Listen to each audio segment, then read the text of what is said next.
Meu nome é Euri Salles Farias, sou filho de Amauri Guimarães Farias e de Eusodina Salles Farias. Sou casado, autônomo e milito na política no Amapá há muitos anos. Bom, Euri, a conversa com a gente é fundamentalmente sobre as tuas memórias da tua infância, assim, e fundamentalmente sobre o que tu lembra da atividade pública e política do teu pai, né? Então, assim, queria que tu falasse um pouquinho sobre as primeiras lembranças que tu tem dessa atividade do teu pai, não com o teu pai, mas fora do lar, por exemplo, a atividade de jornalista, de política. Quais as tuas primeiras lembranças disso? Olha, o que eu lembro ainda muito, a atividade política dele através de um jornal que ele tinha, junto com o Araguarino e o Alfredo Tauer, e que eles eram muito perseguidos pelos governos da época, né, que eram os governos indicados pelo governo federal, que vinha para o Amapá, que eram governadores todos militares, e que eles tinham uma posição não contra o regime do governo federal na época, era contra a posição do governo do Amapá. E ele foi muito perseguido, várias vezes entraram no jornal, fecharam o jornal, como ele dizia, empastelaram o jornal.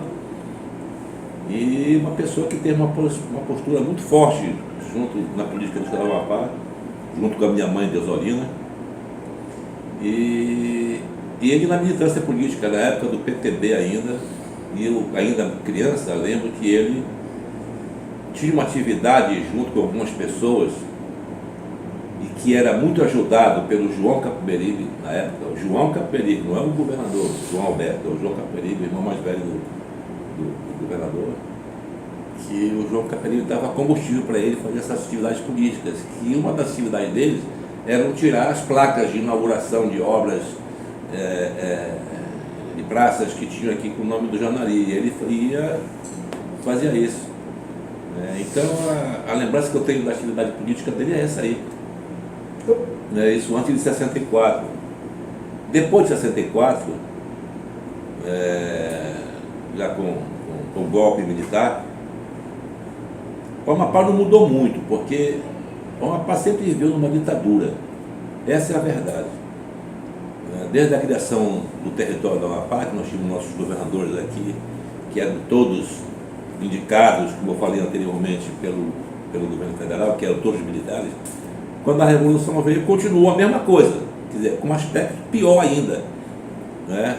Que foi a ditadura mesmo, através do golpe, que ela foi sacramentada e foi institucionalizada.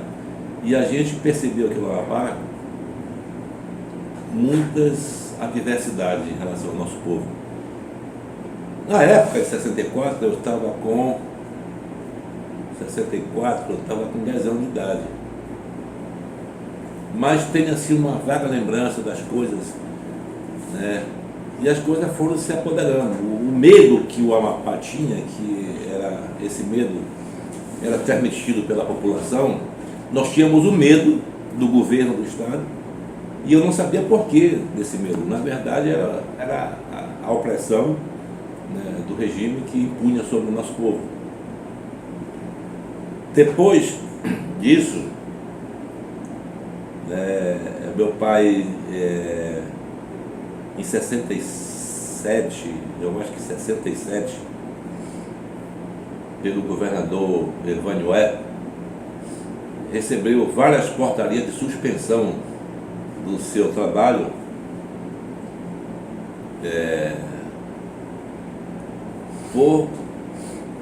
por uma conduta que eles julgavam de desobediência à autoridade, ao seu superior. Mais tarde, já em 1970 alguma coisa, na época do Bernardo, o governador Aníbal Barcelos fez uma nova portaria suspendendo, revogando as portarias de suspensão que tinham feito a ele.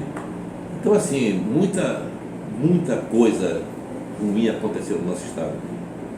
Principalmente a liberdade do nosso povo, da juventude da época, né, que vivia um ostracismo muito grande. O Amapá era um estado totalmente isolado do resto do Brasil, e a comunicação e informação que custava chegar. Talvez esse seja um dos motivos da minha alienação em relação à política a essa época. Surgiu um movimento aqui no estado chamado Engasga-Engasga. E esse Engasga-Engasga foi um movimento criado aí pelo coronel Índio, que veio para cá para ser secretário de Segurança Pública, também indicado pelo governo federal, que esse movimento do Engasga-Engasga foi um movimento terrorismo criado pela ditadura para que eles pudessem criar aqui a polícia militar. E com isso várias pessoas foram presas. Inclusive umas pessoas que eu conheço que foram presas pela ditadura nessa época de 60, do golpe militar, é o João Capiberibe, que foi preso, Hermínio Gurgel, já falecido, também que foi preso. O João Velho. O João Velho, o irmão mais velho do João Alberto Capiberibe. É o João Capiberibe. João Bacana. E Odilardo também foi preso. E esse movimento, né, criado pelo coronel Índio, né, levou muita gente para a cadeia. Muita gente mesmo. Pessoas que não tinham nada a ver com comunismo, nada a ver com política, mas para dar visibilidade e dar credibilidade a esse movimento, eles fizeram essas atrocidades, prenderam muita gente. E deixaram que a juventude do nosso estado pudesse crescer com mais liberdade, pudesse ter a expectativa de ter um país melhor, de ter um rapaz melhor. E tudo isso causado pelo movimento criado pelo coronel Índio através da ditadura de 64, do golpe de 64. Nesse período todo que tu lembra da atividade política do teu pai, ele chegou a ser preso? Ou a polícia chegou aí na tua casa, na casa de vocês, alguma coisa assim?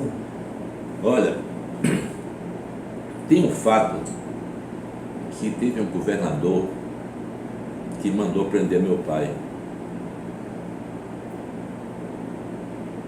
E a pessoa incumbida de prender meu pai disse o seguinte: eu vou prender o Amauri, mas primeiro eu vou comunicar a esposa dele, a professora Deodolina Farias. Mas depois prendeu o Amauri. Teve um período de 66. Não lembro bem, que meu pai foi preso. Foi preso acusado de ter desviado recurso da radiodifusora para pagar uma dívida da olaria territorial, que ele era superintendente, o diretor, era o chefe da olaria. E como a perseguição era muito forte, ele foi preso. Não houve julgamento. No julgamento ele foi preso lá na Fortaleza São José de Macapá. Era para onde iam os presos do governador. Foi aí que mais tarde o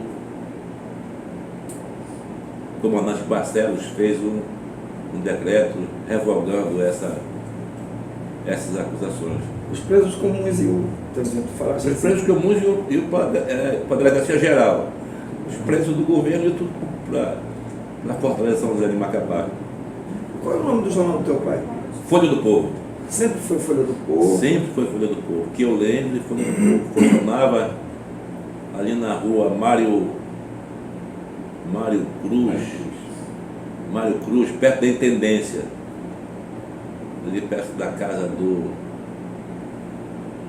perto da Intendência, lá funcionava lá. E o jornal? O jornal funcionava lá perto da residência do governador? Não, da Intendência. Pois é. O governador já morava ali onde é a casa atual. Ali, né? É perto, é próximo.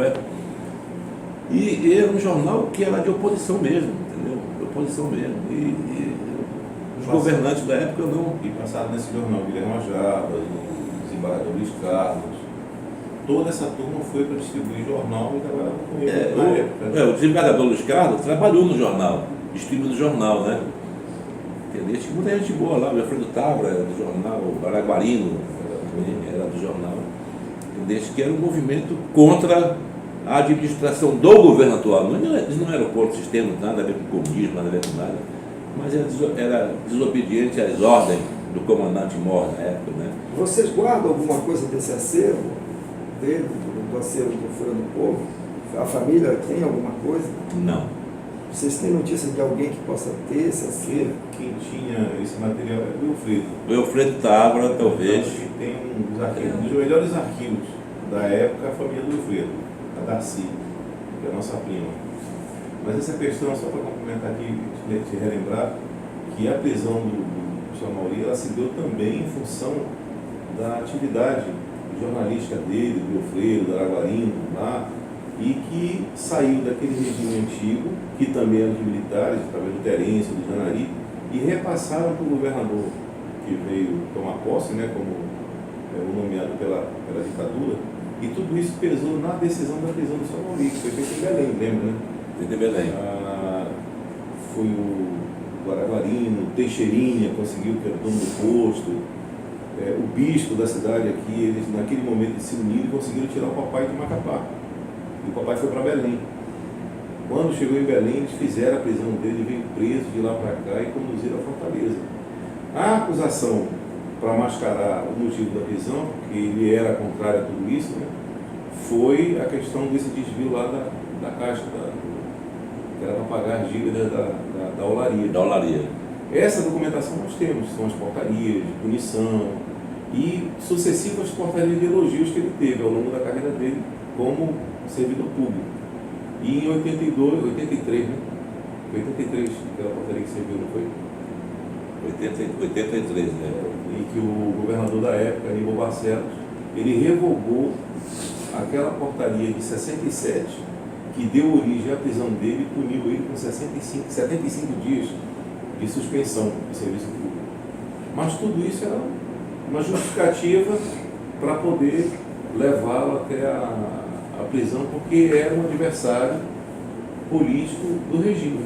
Então eles entendiam que aquela atividade que eles tinham lá atrás, ela iria persistir e iria obstruir a atividade deles aqui. E ele tinha uma característica muito grande ao longo desse acervo que tem dele, que ele era muito questionador. O cara ia dar uma ordem para ele lá, a maioria das punições que ele tinha era por não acatar as ordens dos superiores hierárquicos. Tem uma famosa notícia, história dessa insubordinação do seu Amauri. Não sei se vocês podem ajudar a gente na informação, que é o apoio que ele deu ao Adi Sharon numa resistência. O Adi Sharon parece que era chefe da guarda territorial e se revoltou com umas decisões do governador da época, acho que Terêncio Porto, e parece que meu pai, eu queria saber se vocês sabem dessa história, não sei se foi o Adi Sharon que foi em defesa do Amauri ou o Amauri que foi em defesa do Adi Sharon. Aquele episódio que eu li comentou ainda há pouco foi o Sharon. Quando o governador Terêncio mandou prender o papai, porque alguém chegou e disse: olha, o Amauri está falando mal de você na Folha do Povo, ele mandou prender o seu Amauri. E quando ele chamou o Sharon para fazer essa prisão, o Sharon disse: olha, você já comunicou a professora? Não, é para prender isso, não. Eu só prendo depois que eu comunicar a professora dos alunos. Caso se eu não comunique, eu não vou prender. Então, ele não prendia, em respeito a ela, né? Ele já era visto como adversário do Terêncio, do Janari, que era direto, mas o Sharon ele teve essa passagem, e o papai cita naquele livro dele, né? Memórias Políticas, ele cita. E isso tudo começou também em 58, ele foi candidato a suplente de deputado. Naquela época, o suplente era candidato. Ele era suplente de candidato do Dalto Martins, que era contra, Dalto Martins era o candidato e o papai era suplente dele. Dalto Lima. E que era contra o Janari, né? E daí começou toda essa questão aí de oposição e de marcar posição contra ele, e se deu-se inúmeros fatos, né, de perseguição em relação a ele. Mas como eu falei, o Apalho, ele só mudou de nome. Antes, desde a criação do território do Amapá, o Amapá era governado por militares. Com o golpe militar de 64, continua a mesma coisa. Piorou um bocadinho, porque se institucionalizou a ditadura no Brasil. Mas aí, eu digo, esse processo, por exemplo, de militância política dele, ele era filiado no PTB. Filiado no PTB, militante do PTB mesmo. Ele com Bego Showa, eu acho que o próprio Wilfredo Távora, Araguarino, eles eram militantes do PTB, que era a oposição, né, ao governo do Estado. Né? Ele foi para o MDB na época da ditadura, na hora que acabaram os partidos políticos, e só criou o MDB e Arena. Ele chegou aí para o MDB? Ele foi para o MDB já muito tempo depois de 82. Depois de 82 que foi para o PMDB, que eu lembro que em 82, que eu era do PMDB, depois saí para ir para o PSB. Quando eu saí do PMDB, foi quando ele entrou. Mas ele esteve na militância muitos anos, né? E depois, né, depois que ele foi candidato a deputado, a suplente de deputado, a minha mãe foi candidata, né, a vereadora, por uma estratégia política para poder se eleger. Não entendi bem qual era a estratégia, não sei se o governo na época não permitia que outros políticos se elegessem pelos partidos de oposição. Minha mãe teve que ir para a Arena para ser candidata, e foi a primeira mulher eleita vereadora, né? Ela foi diplomada, mas não tomou posse, e morreu antes da posse. Ah, foi? Foi. Primeira mulher eleita no município de Macapá, vereadora, Deoslodina Salles Farias. E o senhor Amauri, ele tentou essa vez como suplente e desistiu de... Desistiu. Muitos anos depois, já em 88, ele foi candidato a vereador. Não, antes de 88, a primeira eleição do Estado, do Senado, foi em 92, ele foi candidato a senador. Primeira eleição do Senado do Estado. Ele foi candidato a senador, perdeu, depois foi candidato a vereador, perdeu também a eleição. Depois ficou apoiando os filhos, né? Eu e Leuri. Nesse episódio dele, do candidatura a deputado federal, da época do Dalton Lima, existe um episódio assim interessante, o que era as eleições naquele período, né? Desapareceu a urna, em que justamente o Dalton seria eleito deputado federal com a suplência do senhor Amauri, e ganhou o irmão do Janari. Olha assim.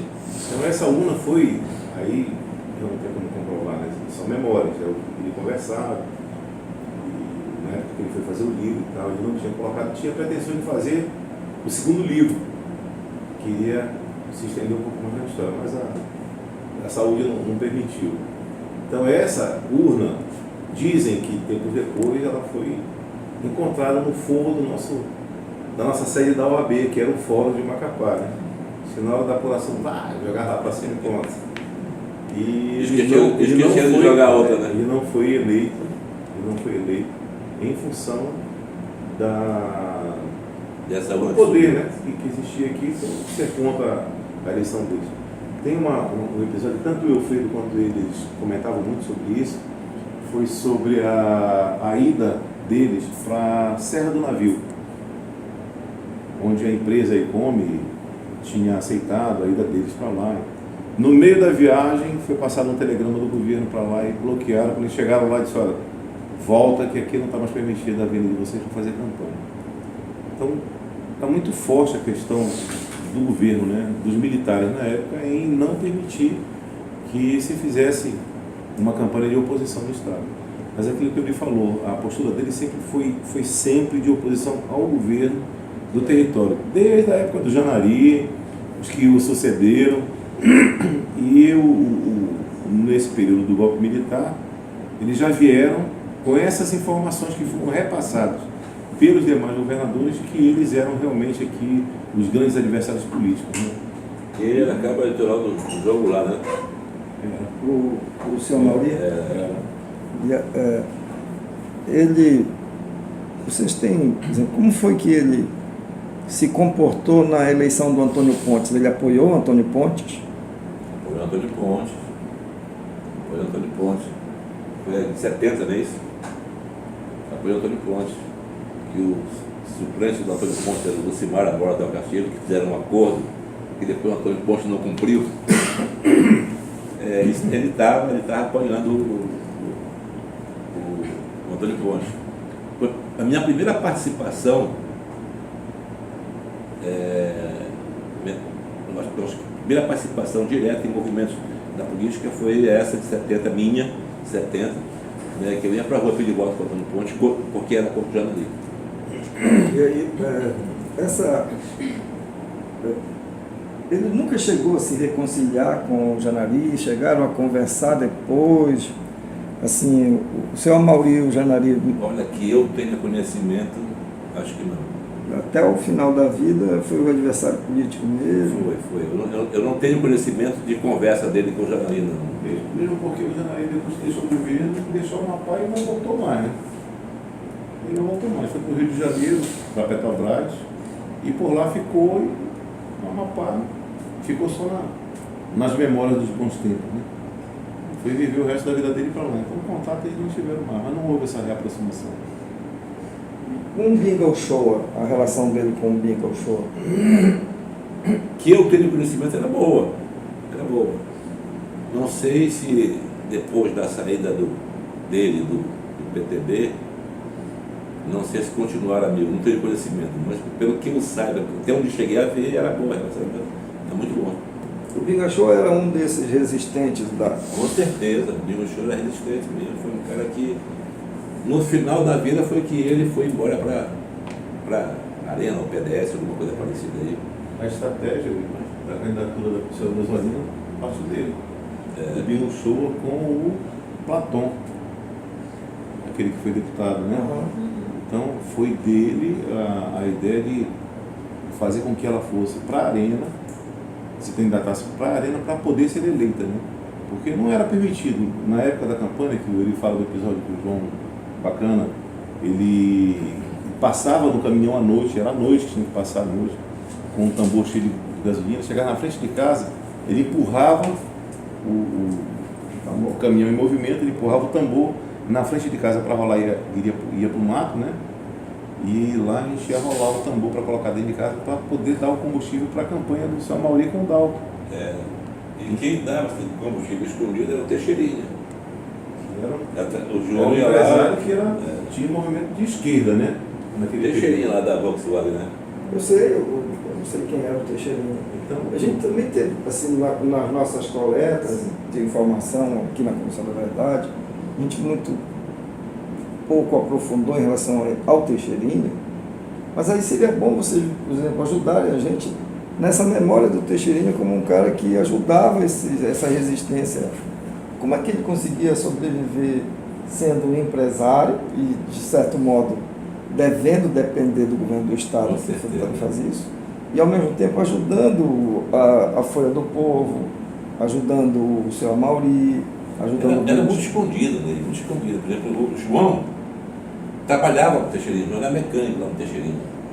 Entendeu? Devia ser muito amigo dele e dizia, olha, leve esse combustível lá para o Amaury. E ele nunca conseguia aparecer em apoio a esse movimento, né? Mas foi um cara que teve uma participação boa, né? Na militância do PTB na época. Na derrota do Janari tem uma história que o Ivanhoé ajudou, o Ivanhoé chegou a ajudar a derrota do Janari. eu acho que isso é mito.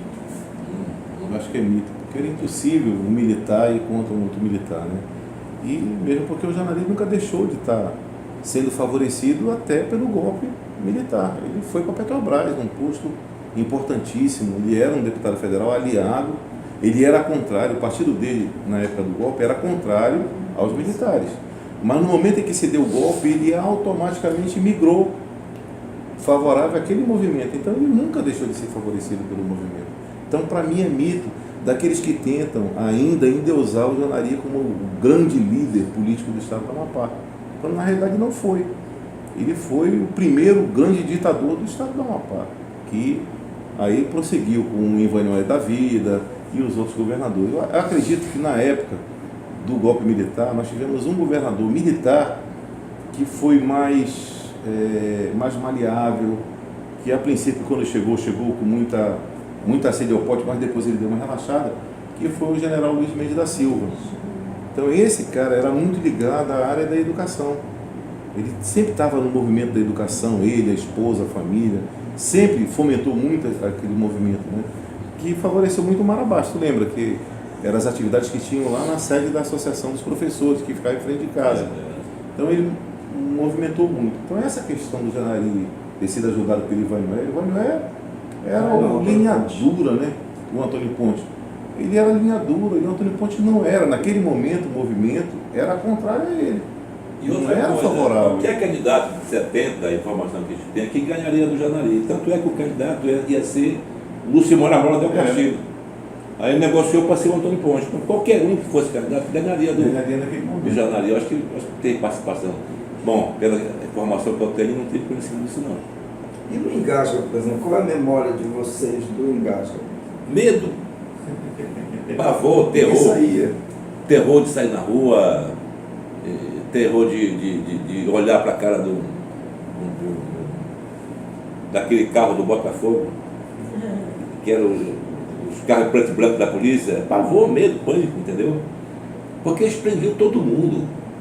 Como não tinha, era um regime de exceção, todo mundo que eles achavam que era comunista, terrorista, engasgador, eles prendiam. Entendeu? Embora a gente ainda é muito jovem, entendeu? Mas causou um pânico no Estado muito forte, cara. Ou seja, tu tinha quantos anos na época? 73. Quantos anos? 73 eu já tinha, sei, 54, 19. 19 anos. 19 anos. Pois é, eu falo dessa memória assim. O que era isso? O que foi isso? O que é esse chamado engasga-engasga? O que era efetivamente isso? Olha, foi uma história fantasiosa que criaram. A informação que a gente tem é que era para justificar a criação da Polícia Militar. E esse coronel índio conseguiu implantar esse terrorismo do engasgador aqui no estado do Amapá, engasga-engasga, que na verdade nunca teve engasgador nenhum. Mas chegaram a atacar a gente, será? Chegava o quê? A atacar alguém? Não, a informação era a seguinte, lá na Rádio Difusora, na Educadora, as duas rádios que tinham, engasgaram no Pacoval e ao mesmo tempo engasgaram no Buritizal. Era aquele movimento de informações que tinha sido alguém engasgado, mas pelo meu conhecimento, eu não conheço ninguém que foi engasgado, entendeu? Era só informações para a população ficar com medo e, na verdade, não teve nada de engasgado. Muita gente foi presa, cara. Eu conheci um cidadão que, infelizmente, não posso dizer o nome dele, porque não lembro. Ele tinha um bar ali do lado na Leopoldo Machado, do lado do estádio, que vendia uma bebida chamada Quentão. Nós apelidamos ele de Quentão. Vamos lá no Quentão. Ele trabalhava na garagem territorial. E esse cidadão, ele estava um dia no coqueiro dele lá e passou a polícia, lá estava um engasgador, desce, prende. Prenderam o cara. E o cara estava apanhando do coco, entendeu? E era de dia isso. Então nem era um pânico, era um terror, todo mundo com medo de sair na rua, todo mundo com medo de ir em festa. Entendeu? Naquele tempo as festas eram na saída do trem, na saída do Macapá, do Amapá Clube e do Saci, aqui atrás da Fortaleza, entendeu? Todo mundo tinha medo de sair, cara. Na verdade, criou-se o terror no estado do Amapá para justificar a criação da Polícia Militar. Depois prenderam essas figuras, se diz aí, prenderam indiscriminadamente. Prenderam o João Caperi, prenderam o Emílio Gurgel, prenderam muita gente que eu, infelizmente, não sei o nome. Mas depois dessas prisões... Prendi e soltavam. A história do engasgador acabou como? Vocês lembram? Eu acho que ela amenizou quando eles perceberam que a Polícia Militar realmente ia ser necessária no estado do Amapá. Aí amenizou, foi amenizando devagar. Eu não lembro como foi que acabou. Não teve um final assim, prendemos o engasgador. Isso não aconteceu. Ela foi morrendo aos poucos.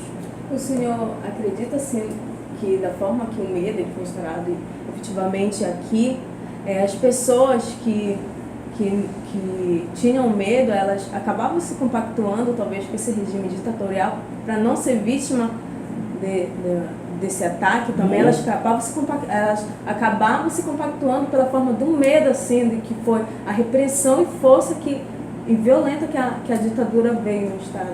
Muita gente compactua com isso. Você vê hoje, até hoje, tem gente que diz o seguinte, gente que é dessa geração, que fala o seguinte: estou doido que volta a ditadura para poder ajeitar o nosso país. Então são pessoas que viveram essa época e que acreditam que o exército é capaz, a ditadura é capaz de resolver os nossos problemas, quando na verdade não é. Tanto como quando se instaurou a ditadura, veio com a ideia de botar ordem, né? Que essa questão militar, ela vinha para botar ordem na sociedade, é o que a gente enxerga hoje, né? Geralmente as pessoas que falam isso são pessoas que acreditam ainda nessa ideia de que o regime militar, essa forma ditatorial, põe ordem na sociedade, dessa forma violenta. É para você ver como é que é, né? Na verdade, eles colocaram ordem. O regime militar colocou muita ordem no que eles queriam fazer. Eles faziam tudo e ninguém podia falar nada. Então, colocaram ordem do silêncio, ordem do cala-boca. Fizeram desmando nesse país. O regime militar roubou, saqueou, vendeu o país e ninguém dizia nada, porque o regime militar não era permitido que alguém falasse. E a Globo ajudou muito isso. A omissão acabava se compactuando, então. Para falta de informação, né? E havia uma militância juvenil muito forte na época, por exemplo, de estudante, tem assim, uma organização estudantil. Nem tinha um movimento aqui na Amapá, que era o Grêmio, chegou a ter uma sede muito grande ali no bairro do Laguinha.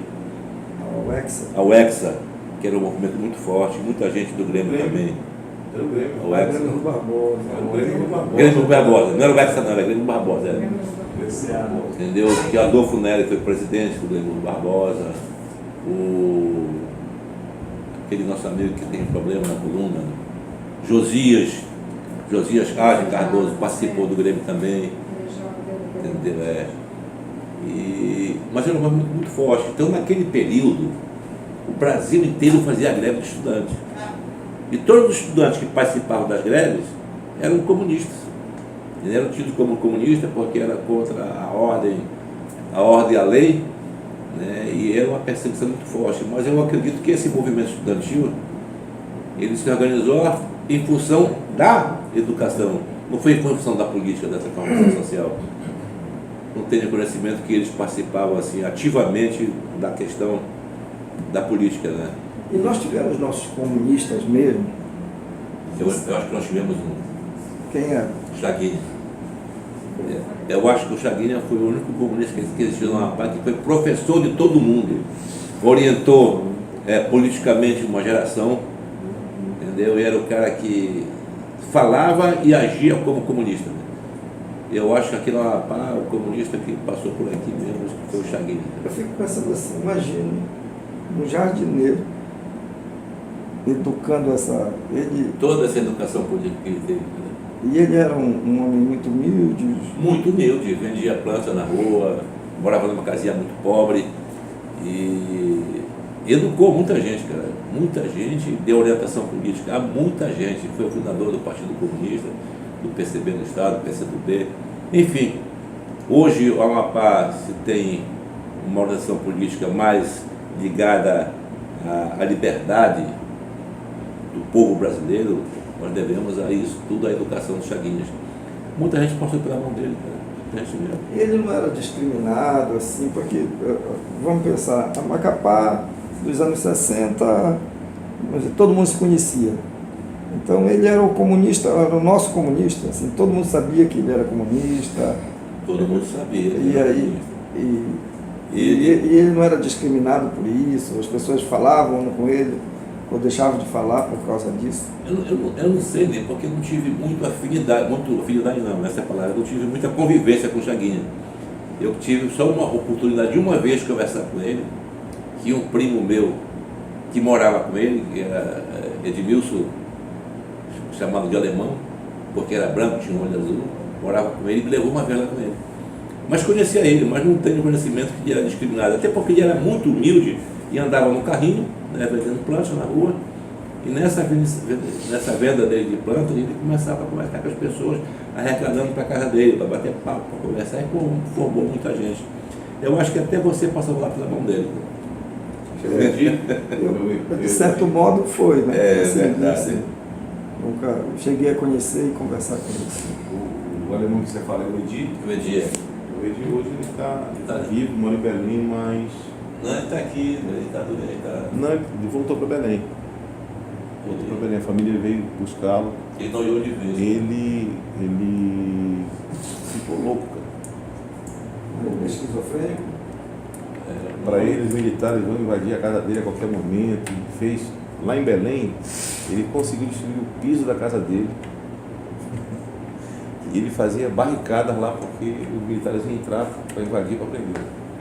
Mas você, isso é consequência de algum Não, trauma? acho que não.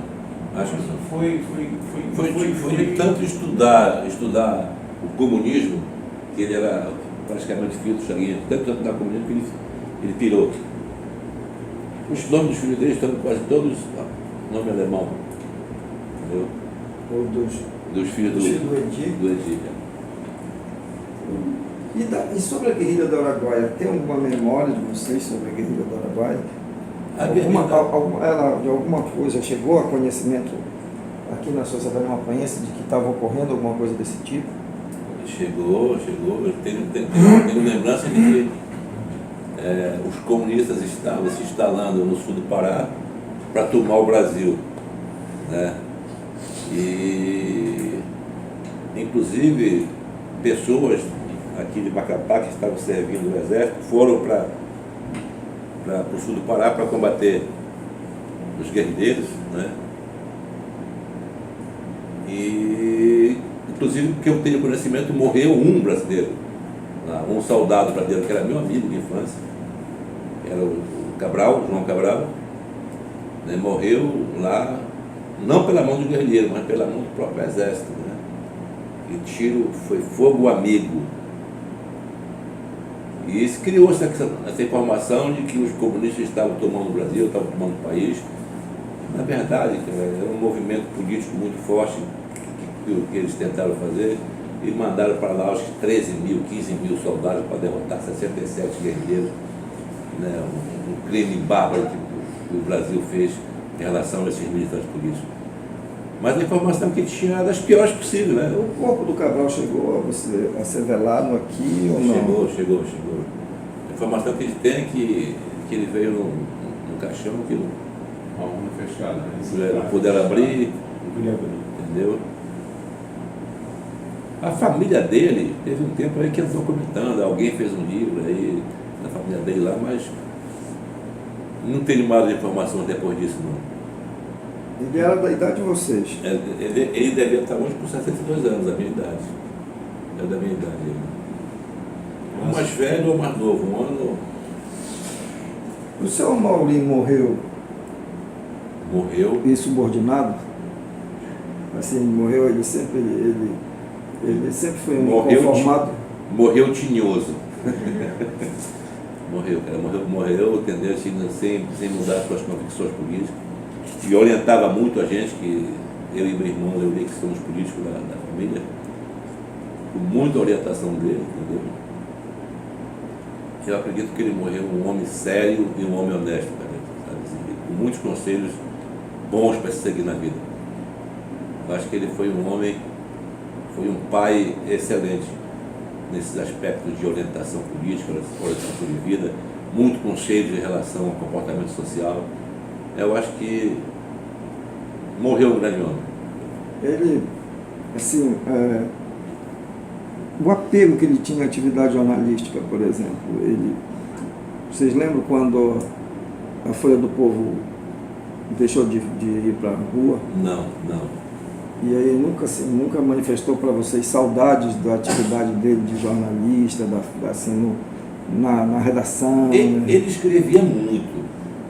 Ele escrevia muito, nunca comentou com a gente saudade do jornal, que ele participava do jornal, mas ele escrevia muito, né? E a escrita dele sempre mostrava para a gente, e ele tinha uma capacidade de escrever muito forte. Por exemplo, as histórias que ele conta lá, tem um livro, tem 2 livros, um sobre as memórias políticas, o outro é Épicos e Elogias, extraordinário de escrever, entendeu? Mas não comentou com a gente não sobre saudade. Qual era a formação dele? Ele fazia educação. Segundo grau. Ele tinha o 2º grau e o jornalismo. Curso técnico em administração concluído na Fundação Getúlio Vargas, Curso no técnico, Rio de Janeiro. Foi. E ele, a atividade jornalística dele então foi feita na marra. Na marra. Ele foi. Como foi? Tu te lembra como ele foi?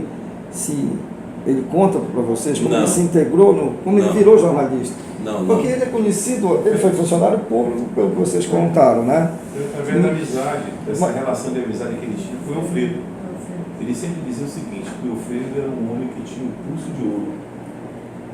O Alfredo era dono de uma escrita irretocável. Era um homem inteligentíssimo, então eles faziam alguns artigos. O papai fazia alguns artigos numa revista que eu assinei até Rumo. Revista Rumo.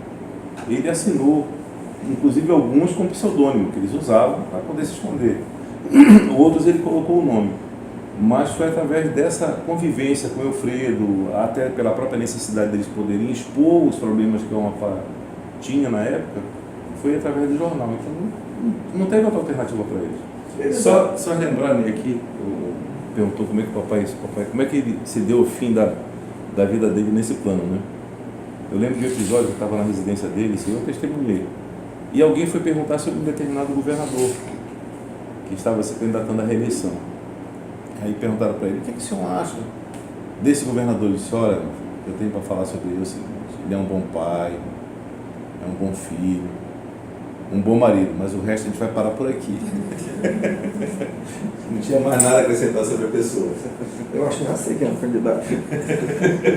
Bom, e vocês, assim, dessa atividade política, vocês, assim, é uma pergunta muito pessoal que eu vou fazer, mas essa militância política dele, vocês acham que ela prejudicou ou ela ajudou na educação que vocês, na educação política e na educação mesmo, eu falo formal que vocês tiveram? Olha, Nê, analisando hoje, friamente, eu acho que ajudou muito, muito. Entendeu? Eu não tenho nenhum arrependimento, nenhuma vontade de ser outra coisa na vida, a não ser essa que eu tenho. Porque os caminhos que nós tomamos foi o caminho dele.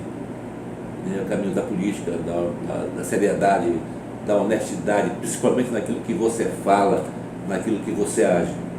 Entendeu? Se fosse diferente, se ele tivesse sido absolvido pelo sistema, talvez eu não estivesse aqui hoje falando, dando esse depoimento. Né? Talvez estivesse dando pelo outro lado. Né? Mas foi uma retidão de vida muito forte, cara. Eu acho que foi uma educação que ele deu, tanto política quanto na vida social da gente, muito importante. Eu acho que foi o caminho que nós tomamos, foi o caminho certo. Ele tinha vida social? Quer dizer assim, ele bebia? Nem na vida. Eu digo assim, como era? Ele tinha essa roda de boemia, ele tinha amigos de boemia? Assim, a bebida dele não era muito forte, não.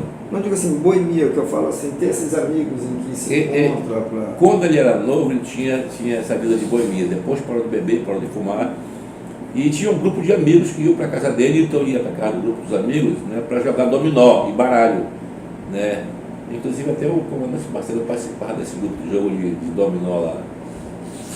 Ele tinha uma vida social assim, ele era muito ligado ao mato. Né? Depois ele sempre teve terreno no interior, e os finais de semana sempre ele estava lá, no interior, nos terrenos. Entendeu? Mas teve uma vida social razoável, não foi uma vida intensa. Eu digo, esse baralho e esse dominó era um motivo para conversar. Era um motivo para conversar. Tu lembra a equipe? Carlito Português, Marcelo. Barcelos, E sempre se renovava, né? Sempre se renovava. Essas equipes. Porque a canastra o Graça, É canastra? era canastra. era Sempre mudava os parceiros. Olha, nessas rodadas de canastra aí já passaram Barcelos, com o dominó, que foi onde se deu, acho que eu acredito que um desentendimento entre eles foi numa mesa de dominó. E daí foi que eu acho que ele veio reatar o diálogo com o Barcelos quando eu me candidatei para vereador, na minha reeleição. Que eu precisei conversar com o Barcelos tinha sido eleito vereador, e eu precisava do voto do Barcelos para a gente compor a mesa. E o Barcelos disse que só iria conversar comigo se eu fosse na casa do meu pai. Aí eu falei para ele, eu vou fazer um almoço por você, eu vou fazer um almoço. Foi lá e sentou. Mas nesse sentar, ele esqueceu o objetivo principal, que era para a gente poder granjear o voto do Barcelos. Ele foi lá e abriu a alma. O porquê que ele foi contra ele, porquê que ele ficou e falou e teve que desabafar tudo para o velho Barcelos. E, quer dizer, a idade já dá aquela condição de você aprender a ouvir, de você aprender a falar. E já estavam diferentes muitos dois, né? E foi quando eles voltaram a ter novamente um diálogo. Mas foi no final da vida. Ganhei o voto do Barcelos. Mas olha bem, assim, sobre o seu Amaury, né? Convém a gente falar que o seu Amaury foi filho do João de Farias Filho, que era um cearense que veio se instalar nessa região dos Lagos do Amapá. E o João de Farias Filho, ele foi um dos líderes do primeiro movimento que a Cacilda, no livro dela, colocou como o primeiro movimento da Revolução Rural que se deu no Amapá, onde eles prenderam todas as autoridades constituídas pelo governo do Pará e deportaram num barco, porque eram contra os desmandos que aquelas autoridades tinham na então capital daqui do Amapá, que era o município do Amapá. E ele sempre foi muito atuante nessa questão da política, o pai dele. E conheceu a professora Deusoliana na base aérea, fazendo discurso quando passou para cá o Juscelino Kubitschek, passou o Perón, e eles foram até a base aérea recepcionar essas personalidades. E reza aí as memórias do seu Amaury, e inclusive nós temos fotos de um discurso da professora Deusoliana para o Juscelino, quando ela dizia que ele seria o presidente do país antes de se candidatar, e era governador de Minas Gerais, numa das passagens por aqui. E apesar de nós não termos uma televisão, de não ter nada mais, as notícias que corriam eram muito mais confiáveis do que hoje, que hoje você sabe que é coisa muito direcionada. Então, naquele momento, ela já fazia um discurso defendendo a candidatura do Juscelino a presidente da República. Mas então, ela ainda não era... Não, professora. Ela era solteira. Ela não se... Eles haviam casado já, mas estavam no Amapá. Tanto o Amaury. Isso. A Amaury jovem, ela também. E ela começou nesse movimento também. Então a atuação dele não pôde ser outra, porque além de ele ter herdado do pai essa questão da participação, de ser uma pessoa que era muito contestadora, não aceitava com muita facilidade determinadas coisas, então o que ele não concordava ele falava. Ele casou com uma mulher que também foi muito batalhadora, principalmente no meio da educação, né, que sempre foi muito atuante. Então não tinha como ser diferente essa atuação dele, não tinha como fugir. A mãe de vocês, agora, ela não ficava na sala de aula. Pelo que vocês contam, ela era uma ativista educadora. Ela era ativista e ficava em sala de aula. Não, tudo bem, eu disse, ela ficava em sala de aula, mas ela era uma ativista da educação. Muito forte. Tem um episódio que esse Terêncio, Minho dos Olhos de Ouro do Janari, iria ocorrer aqui no Amapá o 6º Congresso dos Professores Primários do Brasil. E ela era, se não era presidente, ela era a Niviana era presidente, verdade. E ela se mobilizou para trazer esse encontro para o Amapá. E o Terêncio negou, disse que aqui não iria ocorrer nenhum movimento dos professores, que ele era contra, que era um bando de vagabundo e tal. E o governador do Pará, na época, mandou um documento para ela dizendo que o Pará iria abrigar o encontro do Amapá no estado do Pará.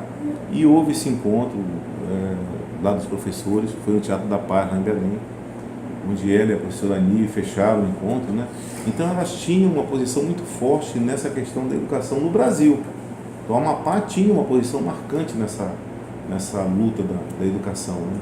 Mas infelizmente houve um desvio de objetivo na educação e graças a quem? A esse golpe militar. Acabou com a educação no país. E ela nunca chegou a ser perseguida. Ela digo assim, igual como o pai de vocês foi. Para você ter uma ideia, nós temos um irmão, Adauri, que é o arquiteto.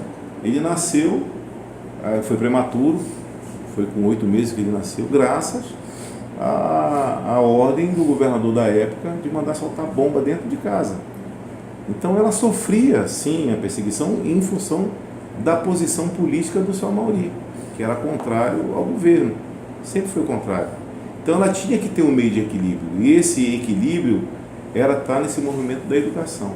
Aquilo que eu te falei, que o Bingo Uchoa foi um dos articuladores no lançamento da candidatura dela, e o porquê da Arena foi justamente para que ela não pudesse haver obstáculo na candidatura dela.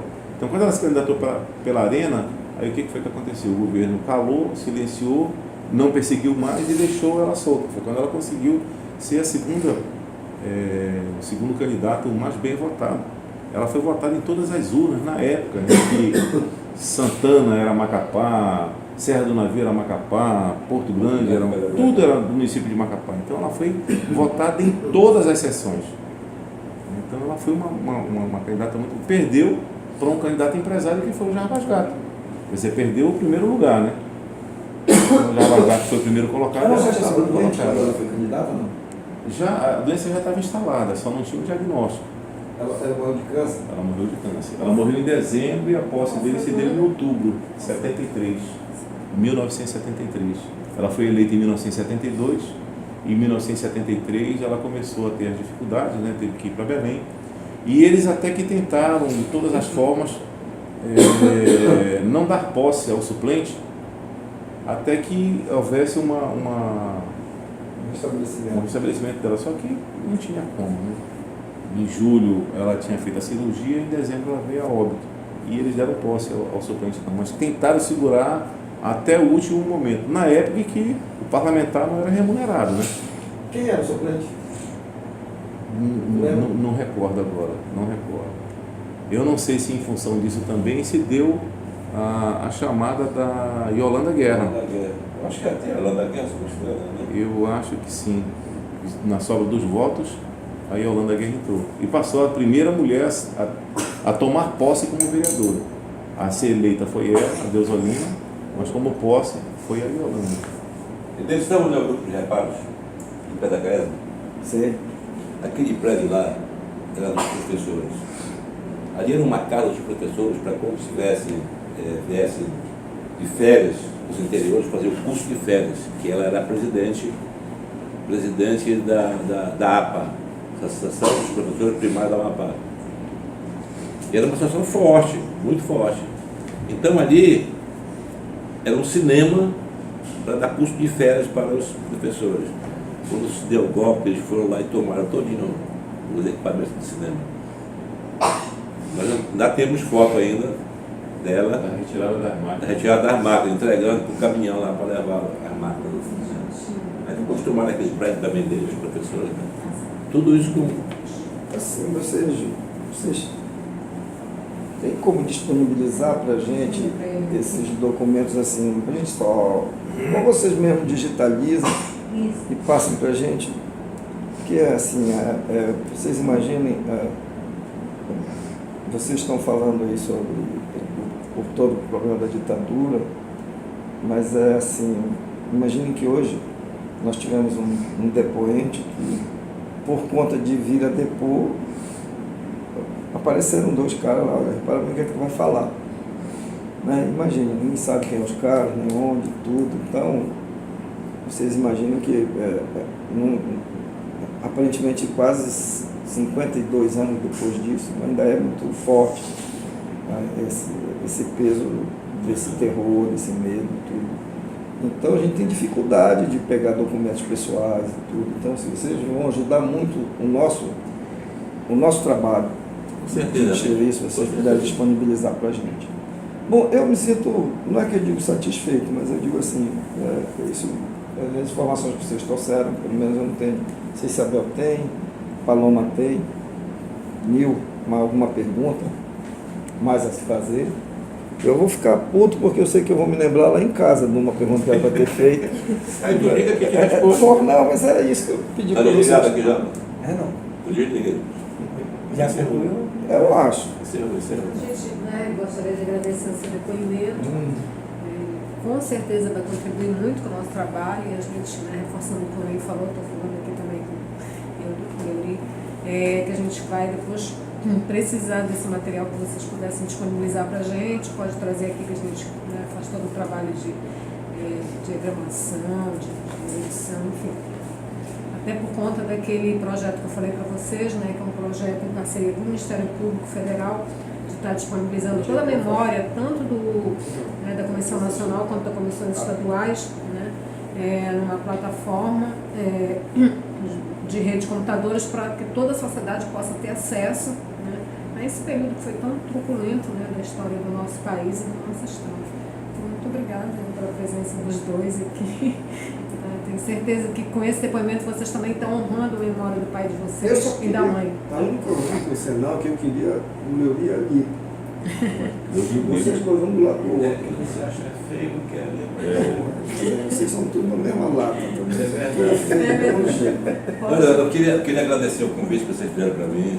Eu me sinto muito honrado de estar aqui e dizer que vocês estão ajudando esse país a passar limpo a sua história.